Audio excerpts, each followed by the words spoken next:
একজন টুপিওয়ালা আল্লাহওয়ালা চেয়ারম্যান বানাও। আল্লাহর কসম, আল্লাহর কসম, আল্লাহর কসম, অন্তত তোমার কাজ যদি সব না হয়, টুপিওয়ালা দিয়া একটা গরিবের হক নষ্ট হবে না। আবার অনেকে কয় হুজুররা ক্ষমতা দিয়ে কি করবে? হুজুররা ক্ষমতায় না গেলে দেশের মধ্যে ইনসাফ প্রতিষ্ঠা করবে কারা?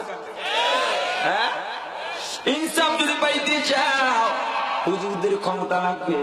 দুনিয়াদার ক্ষমতাদার দিয়া, যারা দুনিয়াদার তাদেরকে ক্ষমতায় বসাইয়া কোনোদিন তুমি শান্তির আশা করতে পারো না। আবার বলে হুজুর আপনাদেরকে ভোট দিলে আপনারা তো ক্ষমতায় যান না, কি মনে করছো আমরা কি বোকা? না না, তোমার মতো যদি ওলামায়ে কেরাম ডাক্তারি লেখাপড়া করতো তোমার মতো ডাক্তার হইতে পারতো, যদি ইঞ্জিনিয়ারিং লেখাপড়া করতো ইঞ্জিনিয়ার হইতে পারতো। ও মুসলমান ইমানদার, ওলামায়ে কেরাম বোকা নয়, আমরাও জানি।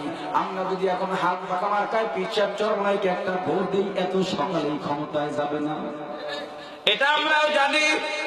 তবু কেন ভোট দিই জানো? যখন পয়গম্বর ইব্রাহিম আলাইহিস সালাতু ওয়াস সালামকে নমরুদ আগুনের মধ্যে পালায়, ক্ষুদ্র আকারের একটা প্রাণী ব্যাঙ যতদূর আগুনের কাছে আসতে পারে সেখানে এসে প্রসাব করে দেয়। নমরুদ তিরস্কারের ভাষায় ডাক দেয়া বলে, বোকা ব্যাঙ, তোর মতো নির্বোধার মূর্খ হইতে পারে না, তোর সাধারণ প্রসাবে আমাদের আগুন নিভবে না। কারণ জানো আমার আগুনের তাপ কত? আগুনের কয়েক কিলোমিটার দূর দিয়া যদি পাখি আসমান দিয়া উড়ে যায়, পাখা পুড়ে পুড়ে জমিনে পড়ে পড়ে যায়। ব্যাঙ ডাক দিয়ে বলে, নফরমান, আমি তো বোকা নই, বরং বোকা তুই। আমি বোকা না, কারণ আমিও জানি আমার প্রসাবে আগুন নিভবে না। তবে আল্লাহ দেখু আমি কার পক্ষে আছি।